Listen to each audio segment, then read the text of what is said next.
Hollannista siirrymme takaisin Solvallaan, jossa ravitoimittajien ikiommat Ruotsin juoksut juostiin kesäkuun lopussa. Kyseessä on 1140 metrin pikapyräys oreille ja tammoille. Tässä ovat tammat vuorossa.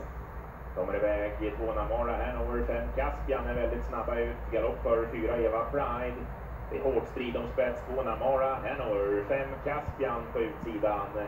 Diskar sen med 4 Eva Pride. Sedan följer ett Meadow Branch Erika. Längre ner 3 Jota Kjell som femte häst nummer 6 Armbro Keepsake. Med nummer 2 Namara Hanover som leder. Går ut på den bortre långsidan. 2 Namara Hanover i ledningen. 5 Caspian är utvändigt. 2 Namara Hanover öppnar det inledande halvvarvet på 1:09,5. Då försöker i spåren nummer 6 Armbro Keepsake. De går in i slutsvängen. Det är nummer 2 Namara Hanover. Det är utvändigt 5 Caspian. Bakom de här två har vi nummer 6 Armbro Keepsake.